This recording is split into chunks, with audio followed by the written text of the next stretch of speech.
Assalamualaikum dan salam sejahtera. Selamat datang ke dalam channel ini. Sebelum mula, sila tekan subscribe dan aktifkan butang loceng agar anda sentiasa mendapat info terbaru dan panas daripada channel ini. Terima kasih. Jabatan Peguam Negara AGC menyelar dengan tegasnya segala dakwaan dalam surat yang dihantar oleh Paul H. Cohen, peguam kepada pihak yang mendakwa sebagai waris Sultan Jamalul Kiram II, penuntut kumpulan Sulu yang membuat tuntutan terhadap kerajaan Malaysia. AGC dalam kenyataan berkata surat bertarikh 28 Mei lepas yang ditujukan kepada Peguam Negara diterima sehari selepas itu, 29 Mei. Menurut AGC, surat itu menuntut bayaran segera, iaitu sebelum 2 Jun 2023, bagi final award yang dikatakan berjumlah 16 bilion US dollar termasuk 10% faedah, 3 bilion US dollar bagi bayaran peguam dan ahli pakar serta 4 bilion US dollar bagi kos timbang tara. Dalam hal ini adalah melampau bagi penuntut untuk membuat tuntutan bayaran bagi final award yang dikatakan itu, sedangkan prosiding undang-undang masih lagi berlangsung menurut AGC. Jabatan itu berkata, kesemua dakwaan oleh Paul dalam surat itu sama sekali tidak benar dan secara terang-terangan tidak mengendahkan fakta sebenar tuntutan oleh penuntut yang tidak dapat disangkal lagi akan mewujudkan rekod bertulis bagi perkara yang tidak benar yang bertujuan untuk digunakan terhadap Malaysia.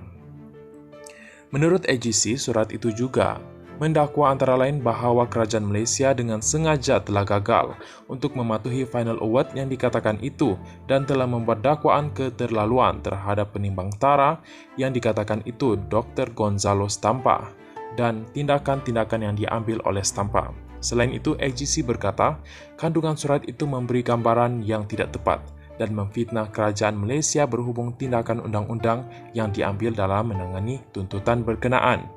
Kerajaan Malaysia menafikan sepenuhnya semua dakwaan dan sindiran yang dibuat di dalam surat itu menurut kenyataan itu.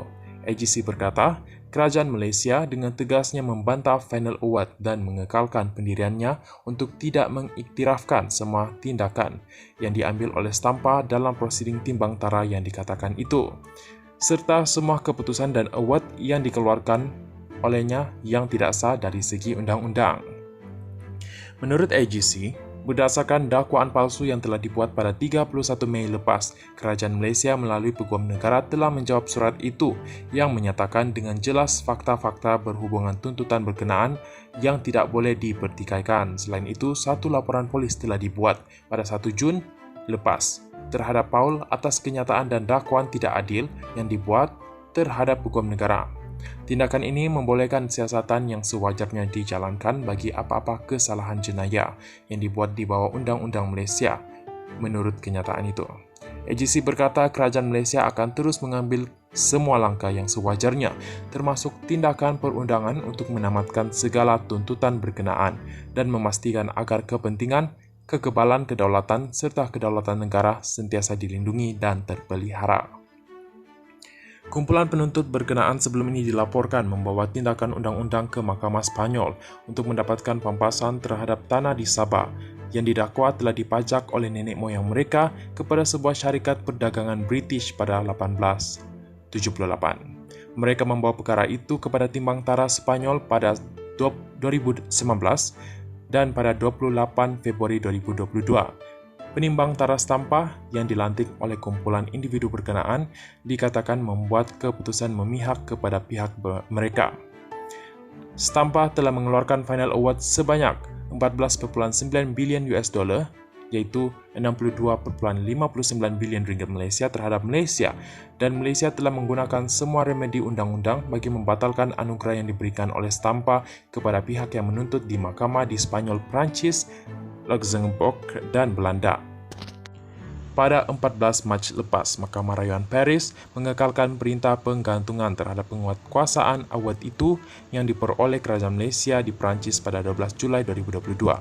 Oleh itu, perintah penggantungan yang diperoleh Malaysia berhubung penguatkuasaan award berkenaan adalah kekal. Terima kasih kerana menonton.